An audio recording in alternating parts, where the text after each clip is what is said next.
Hi, I'm Jeff Foley. I'm joined today by Bob Moore, who for the past 92 years has made quite the name and reputation for himself in Polk County. Mr. Moore, thank you for joining me today. Thank you, Jeff. So talk to me a little bit about when and where you were born. Well, Jeff, I was born July the 3rd, 1931 in Mulberry. I was born at home and was delivered by our company doctor. By company doctor, I mean the doctor that worked for IM&CC, who my dad was employed by. Prior to that, my mother and daddy moved from Cross City, Florida to to Mulberry because my mother had some family here. And as you know, 1931 was the Depression. IM&CC was a fertilizer company, and they shut down. And Dad went to Miami to work so he could supply his family.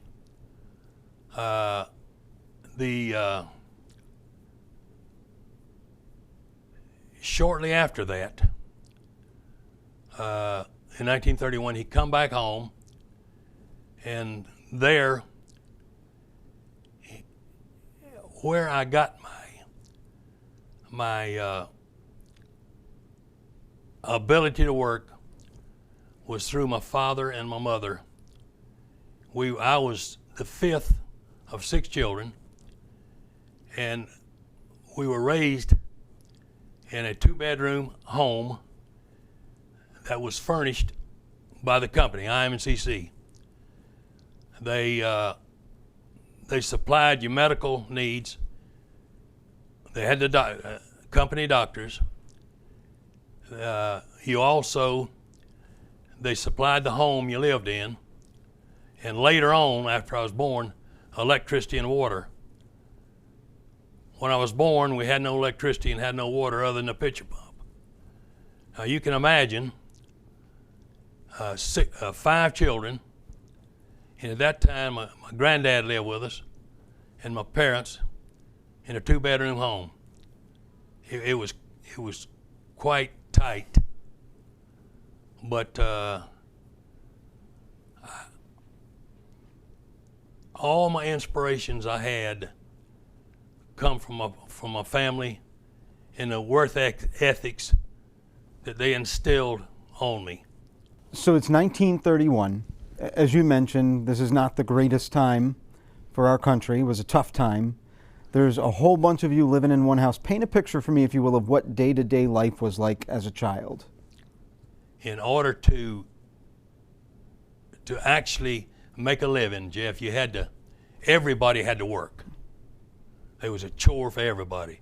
Because you can imagine my mother, with all that washing clothes and drying clothes, with no dryer, and the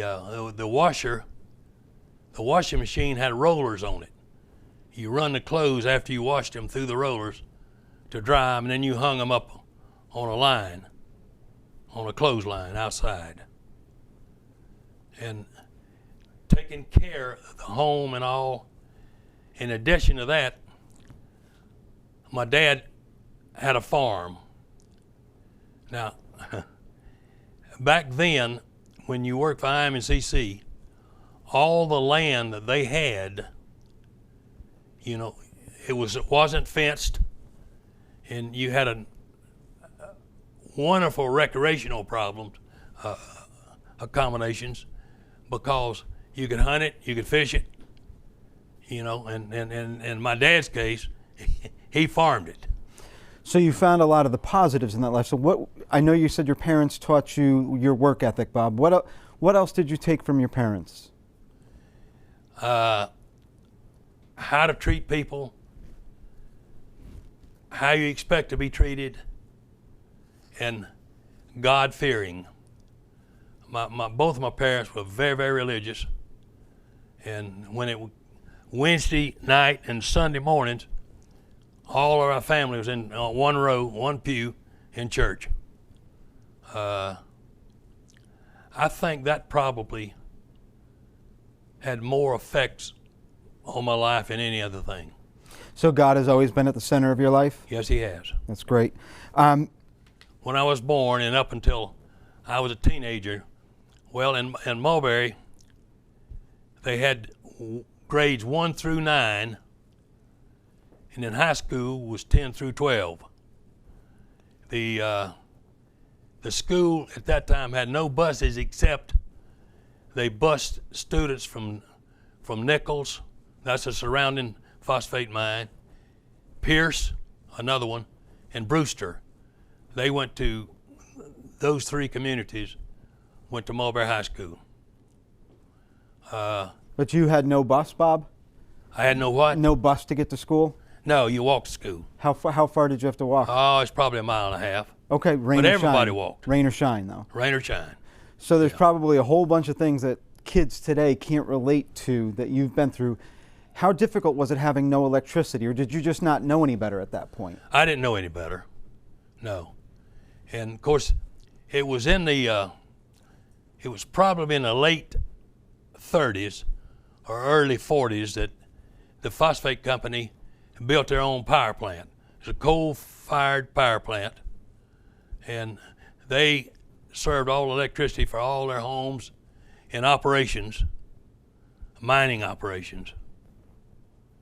So my dad worked as a lineman with IM&CC, and you know, back then they didn't have these lift trucks. It was all, you climbed the poles and with spurs, and you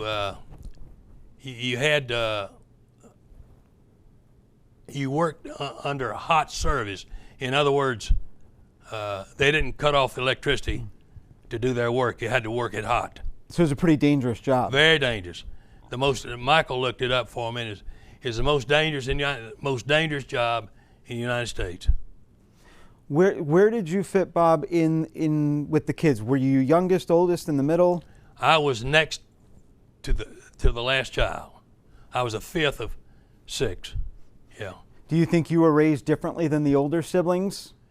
No, I was not, but my mother and dad kind of leaned on me for things, for advice, and you know, they made me executive of their will. And of course, when Daddy passed away in 1989, or 88, excuse me, and Mama in 2005, well, then I had to execute her will, and there was 4 siblings left.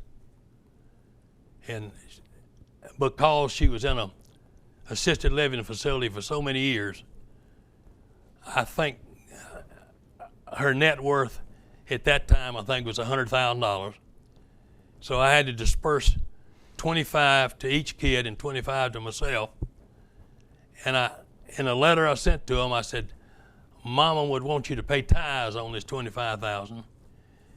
So I took my $25,000 and give it to the church because I knew that's what my mother would want.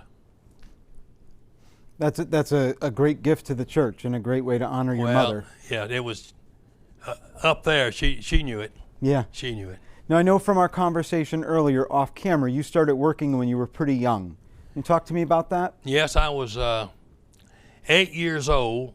They had a telegraph company in Mulberry, and I worked and delivered those telegrams after school. I think I was about 14 when I went to work for Cozart's Dairy. I'll put a little humor in this. You know, I was a pilot for the dairy. I piloted here and I piloted there. And then we were delivering milk, me and Bo Easton, on the back of a refrigerated truck. And Mr. Cozart pulled right out in front of a vehicle on Highway 60 and just missed Bo and I on the back. So I told Bo, I said, Bo, when I get back in, This is my last trip on this vehicle. A week later, Mr. Kozark was killed in an automobile accident. Same thing, delivering the milk and the ice. So there again, God stepped in and took care of us. Now, when you were 8 years old and you were delivering telegrams, how did they pay you per telegram? Did they pay you per hour? No, they paid me per telegram. So you were probably running. No, I had a bicycle. Oh, bicycle, okay. I had a bicycle. Okay. It was a used bicycle because we couldn't afford a new one, but I did have a bicycle. Do you remember what they paid you? I do not. No, but I'm going to guess you probably took that money back home. Yes, I did. And another little feature that I'd like to bring out is that my friends in Mulberry, every Saturday we would hitchhike to Lakeland to go to the theater. Lakeland at that time had 2 theaters. One of them mostly had cowboy movies and horror movies, and that's the one we went to. But the point I was bringing out is, for 25 cents, you could buy you a 10-cent hamburger, a 5-cent drink, and 10 cents to get in the theater. So 25 cents was our weekly allowance, and that's where we spent it. Yeah. That sounds like a pretty good day. It was great. Do you still like cowboy movies? Yes, I do. Good. Me too. Did you ever see your parents do anything for fun? It was all work with them. All work. There wasn't enough time. Give you, for instance, when Daddy would come in the afternoon at 3 o'clock, he got off at 3. He'd put his lunch pail on the back porch, never go in the house, and go off to the fields to work in those fields. In addition to raising all of our food, he had enough that he took to the market in Plant City and to sell there at the farmer's market. The tractor was an old Buick that he'd cut down the frame and shortened the drive shaft, and put a hitch on it for the implements that you tractored with, and that's what we tractored with. He took a car, chopped it up, and made it what he needed it to be. That's right. Took the cab off, it was open, and then shortened the frame, and had to shorten the drive shaft and everything. It was, other than the fact that you didn't have you couldn't sink the equipment in the ground. It just, you had to weight it. Like you put your disc on there, you just had to put sacks of dirt on it to put the disc in the ground. I would imagine this was a time in the world when it was good to be able to solve your own problems. Yeah, you actually had to, yeah. Yeah. Yeah. What are a couple of your favorite memories from childhood?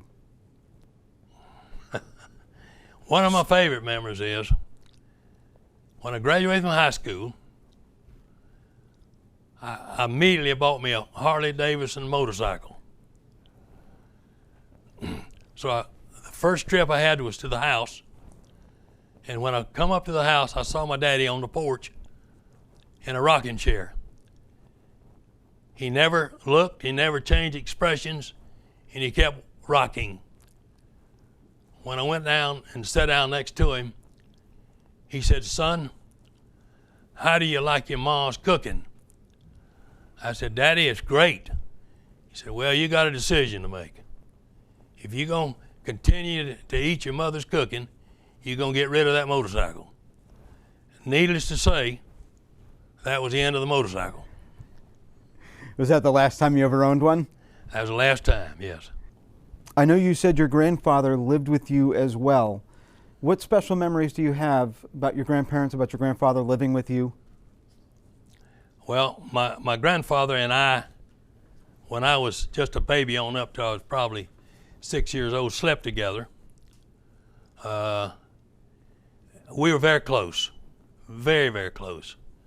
In fact, he told me that, "Son, I don't want to live if you have to go to war? Well, I was drafted in August of 1952, and he died in July of 1952. So he didn't have to see me go in the military. Mm-hmm. And where did you go to elementary and to high school? Elementary was in Mulberry, and at that time it was a corner of Highway 60 and Highway 37.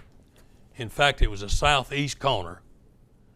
That was the elementary school, and again, it went through grade 1 through 9, even though now we know high school is 9 through 12. Mm-hmm. And then high school was about 3 blocks north of there. It's where we went to high school. Of course, neither one of them exists now. Bob, how big were your classes then? They were very small. Maybe in each class, 20 to 25 students. In my graduating class in high school, there was 44. I think the increase was due to the surrounding little mining towns that people went to high school. And what kind of student were you, Bob? I was a little above average. By that I mean I was probably in the upper 25%, but the lower part of the 25%. Not that I didn't have the ability, but I just didn't study. I never took a book home. I never had to study to pass. And frankly, I didn't realize then how important an education was. Speaking about education, we're going to jump forward a little bit. When I was discharged from the military, I was somewhat of a confused young man. I was in the military. I was on the MLR, the mainline resistance, for 5.5 months. Now, I don't mean by that I was up there shooting with a rifle at people, but we were in combat, you know, building bridges and removing minefields. But my wife had me enrolled at the University of Florida. She had an apartment lined up and had a job lined up for her. And I said, you know, Weezy, I'm not ready. I'm not ready right now to do anything. So for 1 year after I was discharged, I built our home where my family was raised, and I built my mom and daddy a home. And other than that, I spent most of my time on the Kissimmee River, just kind of isolated. You were on the front lines in the Korean War. You came home and weren't sure yet what you wanted to do with yourself. Would you say you were dealing with some stress from the war? It didn't seem that way, Jeff, at the time. I was just unsure. The war when I was in the war, it didn't give me any problem. I had no fear. You know, I think that's the reason our military, you know, only accepts these young kids and young men and young women, because frankly, we're not very smart back then, and you know, we have no fear, and that's what they're looking for. Mm-hmm. So to answer your question, did I have fear? No, but I just was unsure of what I wanted to do in my life. So we'll fast forward a little bit. The year has gone by, you've spent some time on the water, you've collected your thoughts a little bit. What happens in your life now? After I got settled down, I have always had a desire for real estate, land. I've been gifted in as much to know what's going to happen in the future. When a highway changes, I can just about tell you what's going to go there and when. A lot of that has come from my experience in construction, in as much as we travel the southeastern United States building especially for the major oil companies. We built retail outlets, buck plants and terminals, anything to pump fuel. And traveling, and as I would build these locations and see what happened after that, you see, the major oil companies, they knew what was going to happen. They knew where, just like Public does right now. If you see a Publix go up, then there's so many things that's going to follow that. So that has been a major factor in my success, with land. First parcel of land I purchased was Mr. Lord. As you remember, Jeff, you probably wasn't aware that Wellman Lord was an engineering firm. It was owned by Mr. Lord and Jim Wellman. And that piece of property I purchased from him on a 5-year note for $12,500. It's probably on the tax roll now for $2 or $3 million.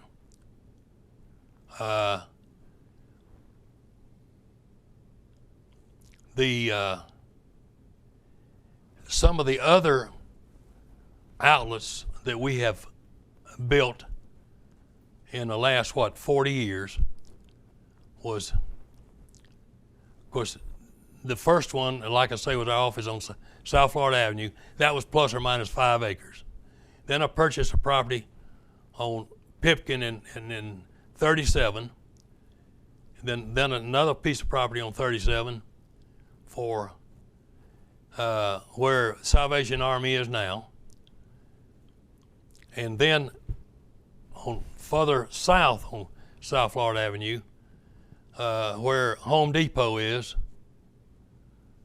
and then numerous other pieces of property. Public's main office out at the airport. We sold a couple hundred acres to Publix. And then we purchased 300 or plus acres from an auction, Friedovich auction. And see, Friedovich had donated the land for the toll road to the county. And I knew, it might have been the state, but one of the two, I knew that toll road would be built. Although it was fought, and especially by the city of Lakeland, they didn't want it. They said it wasn't no need for it. Well, you get on it right now, and you can't, it's so traveled you can't hardly get on it. But and numerous other locations all over the state. So let's take a step backwards again, and let's talk about what led you to build your first gas station. Well, that's a good question, Jeff, because my two brothers owned the gas station, and they were dissatisfied and unhappy, so they sold it to me. The volume that we were doing for the oil company, they wanted a way to keep me in that location. So they come to me and said we would sublease finance of this facility. In other words, if you wanted to build a new station, we'd finance it for you over 30 years, and then it would be yours. Well, I took them up on the offer, and in the process of building it, it was a convenience store that we built and the gas facility. The oil company engineer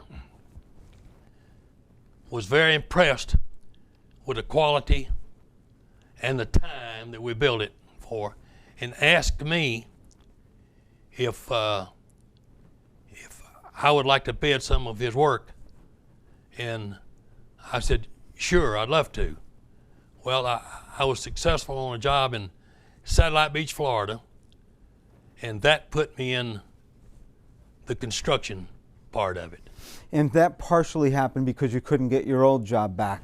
That's right. I made a decision, me and my Savior made a decision that, hey, you'd be better off in business for yourself. I'm not very good at working for somebody. I do better when I work for myself. I understand that. I know a little bit about that. Talk to me, if you would, Bob, about your family life as an adult. Were you married? You have children?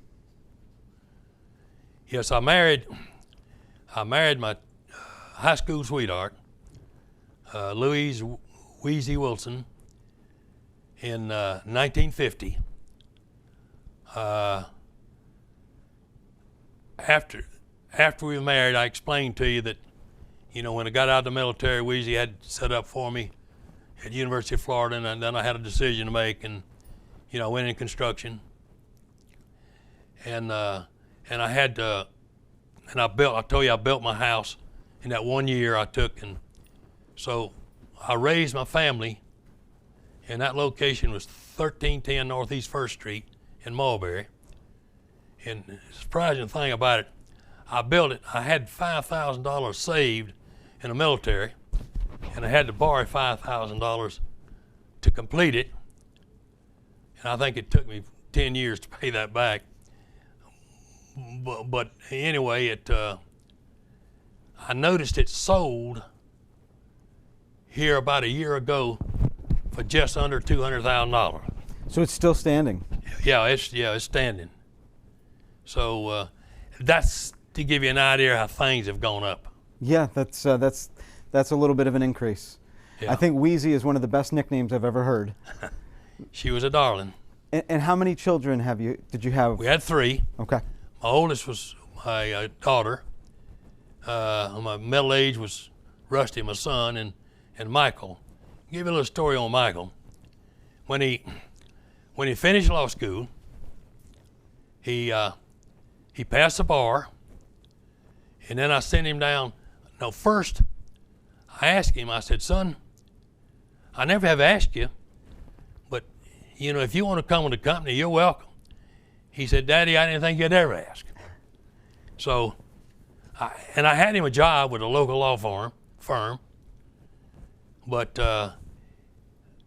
instead of going right to work, he went down to University of Miami on tax law for a year, because I knew I was going to need him. And of course, then Rusty, my oldest son, he worked with the company from the time he was 14 years old. In fact, I had him with I always picked out a good Christian man in the summer he could go work with for that summer, because he's going to be out of town and he'd have to live with him. And at that time, the federal government, they saw him on a job. I think it was somewhere in South Georgia, and knew that he was underage. So they reported him, and I had to go to court. And I said, well, Michael, you never defended anybody, but you're going to have to defend me on this. What in the world is wrong with working your son and getting him off the streets where the problem's at? Well, apparently he had been driving a piece of equipment, a backhoe or something on that site. And Michael didn't win the case, but we had to pay a fine. But that's how the federal government operates. So you paid a fine, but you probably had quite the family bonding moment. That's right. Your son is defending. That's great. That's right. And so he worked with the company, and then later on, I sold the company to him in year 2000 and some other key employees. And then I opened up Bobby Moore Property Land Development, and that was in 2000. And Michael and Larry then worked with me, since then. And you still work, if I go out to the office about 2 days a week, and probably there about a half a day. I'd like that schedule myself, but you've earned it. I'm not there yet. So you started your construction company by building gas stations. That's correct. Talk to me about the growth of the company and its impact. The company was officially opened in, I think, in 1961. My first office was my garage. I converted my garage into an office. My wife was my bookkeeper. And later on, the property that I previously purchased on South Florida Avenue for the $12,500, I built my office and warehouse complex there. From there, I'm gonna guess we had, at that time, probably 40 employees. We opened up, our next operation, I think, was Charlotte, North Carolina. I took an oil company engineer that I worked with and kind of put him in business financially, and of course I had the stock. And from there we opened up an office in South Florida, Delray Beach. And then we opened up an office in Ball Ground, Georgia. And then we opened up an office in Dallas, Fort Worth. The combination of those, the gross sales when we sold the business was about 100 million plus. Gross sales. So Bob, you went from 1931, this 2-bedroom home in Mulberry, to running a business doing $100 million. Where did you learn to do that? How did you have the confidence to make that leap? Well, I learned a long time ago that what you don't know, somebody does, and you need to hire them. So I built my office around, my company around people that were talented and gifted, but at the same time, they were well compensated.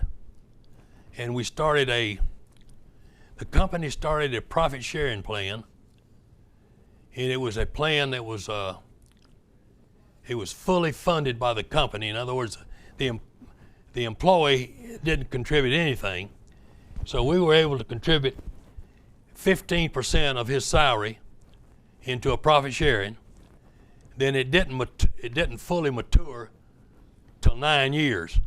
So if he left between 1 and 9 years, the portion that was in his program was distributed then among the rest of the employees. So some of my employees become millionaires. What a great incentive for longevity. And see, the thing about it is, they didn't understand it to start with. Mm-hmm.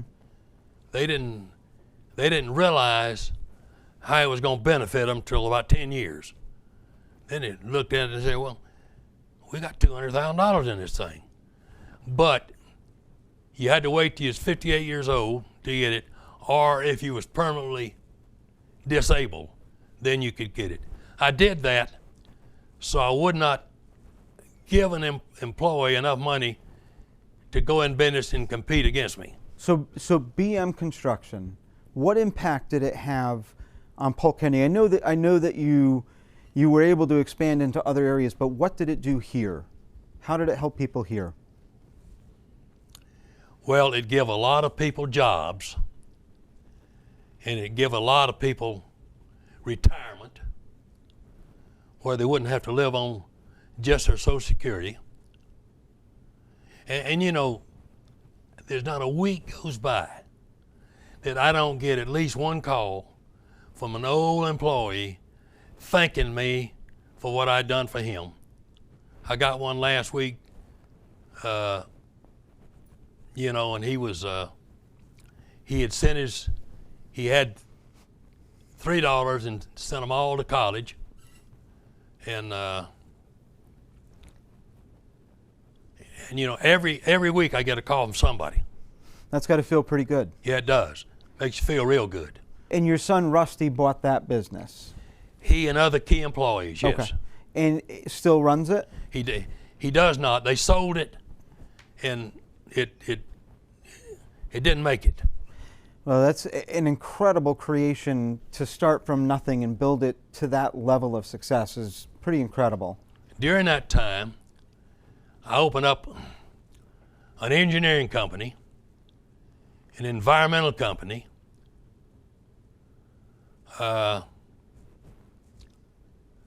one other company that I can't think of, a service company to the oil companies. In other words, furnish their dispensers and gasoline equipment and other equipment. So I had engineers working for me, and I had environmentalists working for me, and of course they're still in business. And I know God is, we've talked about God a lot during this conversation. Talk to me about your church life over the years. Well, my church life in the middle part of my life wasn't exactly like it was supposed to be. And if it hadn't been for my first wife, Weezy, I probably would have, what do you call it, backslid or whatever you call it. But she was she knew how to handle me, you know. And, you know, another thing I'd like to bring up in the time prior to the military, you know, and after World War II, you know, there's very few automobiles on the highway. Very few, maybe one out of 4 families had a vehicle. In fact, there was only one person in our high school that had a vehicle, and that was Wogie Badcock, Jr. I bought me a 36 Ford convertible when I was a senior, but I had to buy it with my own money that when I was working at the fertilizer plant, yeah. But you just didn't realize that things were going to happen like they have happened. It sounds like you've had quite a fulfilling life. Bob, what is if you were to pinpoint an accomplishment that you're the most proud of, what would it be? I think it'd be 2 things. I think it would be my hunting plantation in Georgia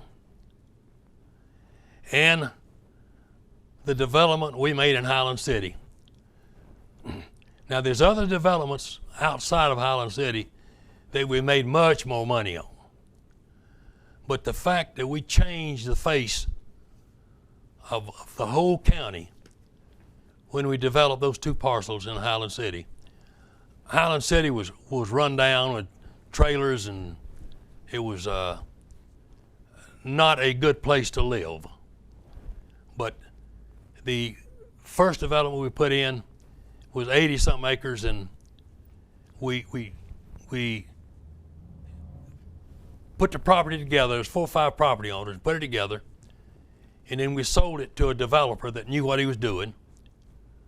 And then they put in, of course, Publix, and I talked to Larry and Michael both. I said, you know, Publix is not going to come in here with this old juice plant on the other side of the highway.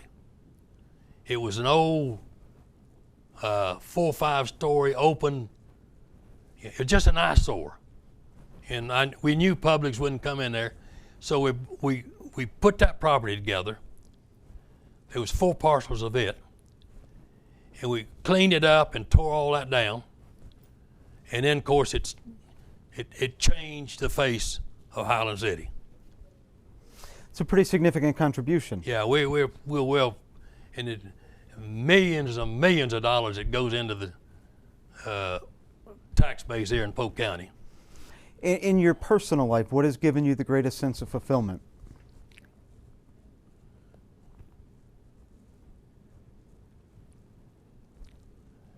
Probably serving my country in the military. Something you're pretty proud of, I am. as you should be. I am. I was glad to. See, I had a chance after I got to Jacksonville not to enter the military because about 2 years prior to that, when I was working at the American Sign of Mine, Brewster, with the survey crew, we spent a lot of time in the swamps just north of Lakeland, where the old tannery was, and out to 92 and in the water, and I had a sore throat for maybe 6 months. And all at once, I was unconscious. They took me to the hospital in Bartow, and I woke up 3 days later. I was out. They never did for sure understand what was wrong with me. But they thought later it was probably an infection got in my bloodstream. And of course, when I divulged this to the military in Jacksonville, they were going to send me home. And I said, I ain't going. I done got my wife with my parents, built a bedroom on for her. I sold my bird dog. I'm going in the military. So they kind of didn't have any choice. You were committed to serving your country. Yes. Do you still hunt and fish at all? Yes, I do. That's great. It's an honor to spend some time with you and to hear your story. I'm sure it will inspire other people. Good. Thank you. I've enjoyed it. Thank you. Thank you for checking out Bob's story and his inspiring life.